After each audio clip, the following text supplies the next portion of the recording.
Hello दोस्तों, आज मैं डिस्कस करूंगा कि कैसे आप प्रधानमंत्री आवास योजना के अंतर्गत जो क्रेडिट लिंक इंटरेस्ट सब्सिडी है होम लोन के लिए वो आप ले सकते हैं। इसमें दोस्तों आई थिंक बहुत सारे कन्फ्यूजन है और कोई किसी को लगता है कि इसलिए से बैंक में जाने से ही आपको मिल जाएगा, कोई और क्राइटेरिया नहीं है, सिंपली जस्ट अप्लाई करेंगे तो मिल जाएगा। मतलब थोड़ा कन्फ्यूजन है आई थिंक इस ये में, जो आज मैं कोशिश करूंगा क्लियर करने का। तो पहला पार्ट में ये आपको बोलूंगा कि ये स्कीम क्या है। ये स्कीम ये है कि अगर आप पहली बार घर खरीद रहे हैं लोन लेके, तो गवर्नमेंट सर्टेन पोर्शन तक आपको इंटरेस्ट का सब्सिडी देगा और ये subsidy as per your income criteria होगा। मतलब 3 क्राइटेरिया में ये भाग किया है, जो बाद में मैं आपको डिटेल में समझाऊंगा। ये क्राइटेरिया के हिसाब से गवर्नमेंट आपको इंटरेस्ट का सब्सिडी देगा, जो आपका लोन अकाउंट में क्रेडिट हो जाएगा। और क्रेडिट होने से क्या होगा कि आपका प्रिंसिपल पोर्शन घट जाएगा और आपका EMI भी घट जाएगा। तो I think is a very golden opportunity for everyone जो पहली बार घर खरीदना चाहता है। और ये स्कीम 1 जनवरी से शुरू हुआ है और मिडिल इनकम एंड ग्रुप 1 और 2 के लिए ये सिर्फ अप टू दिसंबर 2017 तक ही ये स्कीम लागू है।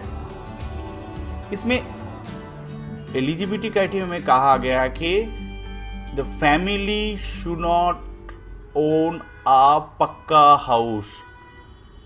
यहाँ पर बोल रहा कि फैमिली का खुद का कोई घर नहीं होना चाहिए। अब यहाँ पर एक क्वेश्चन आता है, फैमिली का डेफिनेशन क्या है। फैमिली मतलब है कि हस्बैंड, वाइफ एंड उनका माइनर चिल्ड्रन। मतलब अगर कोई उसका लड़का और लड़की एडल्ट हो जाए तो इरेस्पेक्टिव हिज और हर इनकम वो उसको एक अलग फैमिली में काउंट किया जाएगा। इसके मतलब ये हुआ कि अगर आपका पापा का घर है लेकिन आपका नहीं और आप शादी करके एक होम लोन लेना चाहते हैं, तो आपको ये इंटरेस्ट सब्सिडी का सुविधा मिलेगा। तो ऐसा नहीं है कि आपका पापा का घर है तो आपको नहीं मिलेगा। इसमें फैमिली मतलब ये कहा गया है कि आप उसका जो minor children and husband wife, अगर वो 18 साल से ऊपर हो जाए तो उसको अलग फैमिली में काउंट किया जाएगा। In case of married couple, दोनों में से एक ये सब्सिडी क्लेम कर पाएगा, नहीं तो वो जॉइंटली ये सब्सिडी क्लेम कर पाएगा। ऐसा नहीं कि दोनों अलग अलग करके क्लेम कर पाएगा, मतलब दोनों में से only one can claim this type of subsidy, इधर सिंगली और जॉइंटली। तीसरा ये चीज है कि ये जो फैमिली जो ये हाउसिंग लोन का जो फैसिलिटी ले रहा है, पहले कोई भी ऐसा गवर्नमेंट हाउसिंग स्कीम का फैसिलिटी नहीं लेना चाहिए। मतलब पहले अगर इंदिरा आवास योजना आपको सुना ही होगा, इस टाइप का स्कीम का अगर कोई फैसिलिटी लिया है तो उनको ये सब्सिडी नहीं मिलेगा। पहले अगर गवर्नमेंट का कोई हाउसिंग स्कीम में आप लोन लिया है, कोई फैसिलिटी लिया है, तो आपको ये नहीं मिलेगा। और एक चीज़, ये जो स्कीम है ये specially build for urban people. मतलब सेंसस के अनुसार जिसको टाउन कहा गया है, उस एरिया में ही ये स्कीम का फैसिलिटी आपको मिलेगा। रूरल के ये अलग फैसिलिटीज है। इसमें कुछ बेसिक चीज जो मैंने पहले में बताना चाहूंगा कि इसमें आधार कार्ड मैंडेटरी है। इसीलिए मैंडेटरी है क्योंकि जैसे कि ये कोई डुप्लीकेशन बाद में ना हो, तो ये स्कीम जो अवेल करना चाहता है तो उसको आधार कार्ड सबमिट करना पड़ेगा। दूसरा जो चीज़ है, ये जो लोन आप लेंगे हाउसिंग लोन, उसका मैक्सिमम टेनर 20 इयर्स तक होना चाहिए। मतलब अगर 20 साल से ज़्यादा हो तो आपको ये इंटरेस्ट का सब्सिडी नहीं मिलेगा। मतलब maximum loan can be taken for 20 years only। और एक क्या चीज है कि इसमें लोन का अपर लिमिट कुछ नहीं है। आप लोन 1 करोड़ 2 करोड़ कुछ भी ले सकते हैं, लेकिन subsidy up to certain limit तक मिलेगा। जैसे low income group and economical weaker section के लिए अप टू 6 लाख तक ही 6.5 के हार से सब्सिडी मिलेगा। एंड बाकी पोर्शन पे आपका बैंक का जो इंटरेस्ट रेट है वो ही आपको देना पड़ेगा। ऐसा नहीं कि आप जो भी अप्लाई करेंगे उसके ऊपर ही आपको सब्सिडी मिल जाएगा। और एक चीज़ मैं आपको बताना चाहूँगा कि ये जो इंटरेस्ट का सब्सिडी जैसे सोचिए 6.5, ये लेकिन बैंक का जो इंटरेस्ट रेट है उससे नहीं घटेगा। मतलब ऐसा नहीं कि आपका 10% इंटरेस्ट रेट है उससे 6.5 इंटरेस्ट रेट घट के आपका ब्याज कैलकुलेट होगा। इसमें ऐसे होगा कि शुरू में ही अप टू फॉर एग्जाम्पल मैं आपको बताना चाहूँगा, बाद में मैं डिटेल में बताता हूँ कि सोचिए अगर लो इनकम ग्रुप में आप पढ़ते हैं तो 6 लाख के ऊपर मतलब मैक्सिमम 6 लाख तक ये इंटरेस्ट कैलकुलेट कर सकते हैं। तो 6 लाख के ऊपर 6.5 हार्ट से 20 साल, सोचिए 20 साल का अगर टर्म हो तो 20 साल तक जो इंटरेस्ट होगा मैक्सिमम 2 पॉइंट समथिंग, वो शुरू में ही मतलब लोन जब शुरू होगा तभी आपका अकाउंट में क्रेडिट हो जाएगा।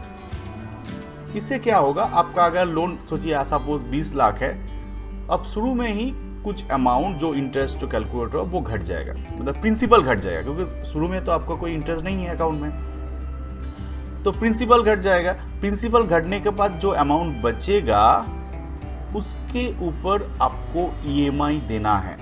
मतलब नॉर्मल कोर्स में जो आप ईएमआई दे रहे थे, एज बिकॉज प्रिंसिपल घट गया है तो आपको कम ईएमआई देना पड़ेगा। और इससे क्या होगा कि आपका जो रीपेमेंट का बर्डन है वो घट जाएगा। तो ठीक है दोस्तों, आप चलिए देखते हैं डिटेल में कि आपको कौन कौन सा ग्रुप में कितना इंटरेस्ट सब्सिडी मिलता है। तो दोस्तों आप यहाँ देख सकते हैं गवर्नमेंट का जी एक क्रेडिट लिंक सब्सिडी स्कीम है, उसमें as per income criteria 3 category में इसको भाग किया गया है। पहला कैटेगरी में है economical weaker section and low income group, दूसरा में मिडिल इनकम ग्रुप 1 एंड तीसरा में मिडिल इनकम ग्रुप 2।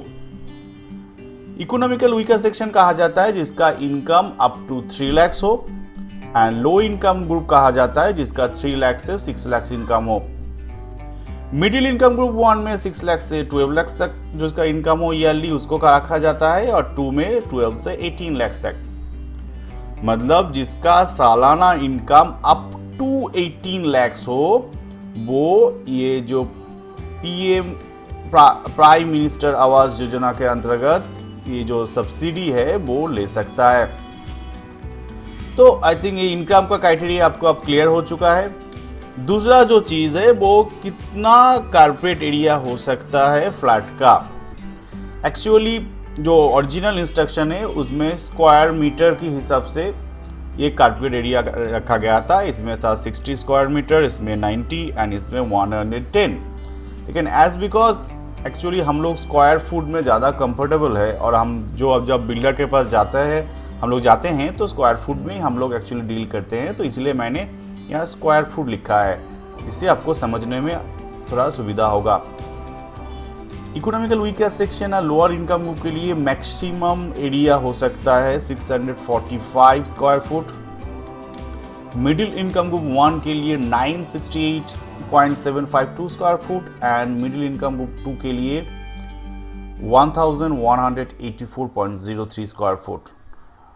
ठीक है, तो ये मैक्सिमम एरिया हो सकता है आपका फ्लैट का, और इससे ज़्यादा आपका हो जाए तो आप एलिजिबल नहीं होंगे। तो ये आपका दिमाग में जब आप लोन ले रहे हैं तो ये थोड़ा दिमाग में रखिएगा। नेक्स्ट जो पार्ट है कि कितने मैक्सिमम कितना लोन तक ये सब्सिडी कैलकुलेट होगा। ये पार्ट में मैं आपको एक बात बताना चाहूँगा जो मैंने पहले ही बताया है कि आप कुछ भी अमाउंट लोन ले सकते हैं। ऐसा मतलब नहीं कि यहाँ पर आप टू 6 लाख तक सब्सिडी कैलकुलेट होगा तो आपको 6 लाख तक ही आप लोन ले पाएंगे।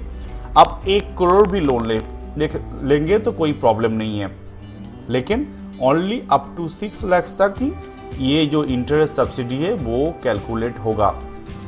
ठीक है, मतलब मैक्सिमम लोन का कोई क्राइटेरिया नहीं है, लेकिन जो मिनिमम जो कहा गया है 6 लाख 9 लाख 12 लाख इतने तक ही जो इंटरेस्ट सब्सिडी है वो मिलेगा। बाकी पोर्शन आपको जो नॉर्मल बैंक का इंटरेस्ट है उसके हिसाब से आपको देना पड़ेगा। तो economical weaker section low income group के लिए गवर्नमेंट ने 6.50% इंटरेस्ट सब्सिडी देगा। मिडिल इनकम ग्रुप के लिए 4% interest subsidy and middle income group 2 के लिए 3% इंटरेस्ट सब्सिडी देगा। दोस्तों अब ये क्वेश्चन आता है तो कैसे ये इंटरेस्ट परसेंटेज कैलकुलेट होगा। अगर यहाँ पर एक बात मैं आपको बताना चाहूँगा, ऐसा नहीं है कि बैंक का जो इंटरेस्ट रेट है उससे ये जो 6.50% इंटरेस्ट घट जाएगा, नहीं, ये नहीं है। मतलब हम लोग को एक मिसकंसेप्शन है कि एज बिकॉज बैंक 6.504% ये इंटरेस्ट सब्सिडी दे रहा है, मतलब अगर बैंक 10% इंटरेस्ट दे रहा है तो वो उससे 6.504% 3% ये घट जाएगा, नहीं, ऐसा नहीं है। ये ऐसे होगा कि आप 6 लाख के ऊपर 6.50% इंटरेस्ट सब्सिडी मतलब करके जो अमाउंट आएगा, जिसका मैक्सिमम अमाउंट हो सकता है 2.67 लाख, ये अमाउंट आपका लोन जब सैंक्शन होगा शुरू में ही आपका लोन अकाउंट में क्रेडिट हो जाएगा। मतलब इकोनॉमिक वीकर सेक्शन के लिए up to 2.67 lakh, middle income group के लिए up to 2.35 lakh and middle income 2 के लिए अप टू 2.30 लाख शुरू में ही आपका जो लोन अमाउंट है उसमें क्रेडिट हो जाएगा। मतलब अगर मैं एक एग्जांपल लेता हूं कि सोचिए मिडिल इनकम ग्रुप 2, यहां पर आप 20 लाख के लिए लोन अप्लाई कर रहे हैं। ओके, 20 लाख के लिए अप्लाई कर रहे हैं, तो 20 लाख के लिए अप्लाई कर ले मतलब आपको से 12 लाख के ऊपर ही इंटरेस्ट सब्सिडी मिलेगा।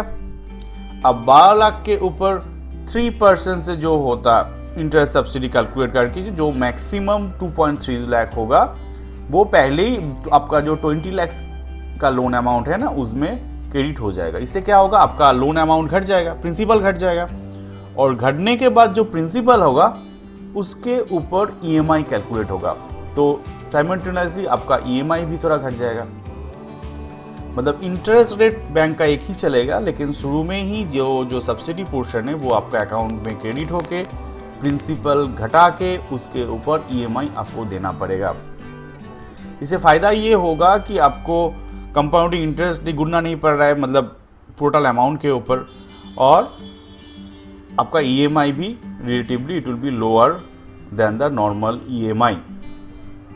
तो आई थिंक ये पार्ट आपका क्लियर हो चुका है। ये जो इंटरेस्ट सब्सिडी है ये बैंक का लोन का परसेंटेज से नहीं घटेगा, ये सिंपली ये जो मैक्सिमम अमाउंट है उसके ऊपर कैलकुलेट करके वो आपका प्रिंसिपल में क्रेडिट हो जाएगा और आपका प्रिंसिपल घट जाएगा और जो बचेगा उसके ऊपर ही ईएमआई कैलकुलेट होगा।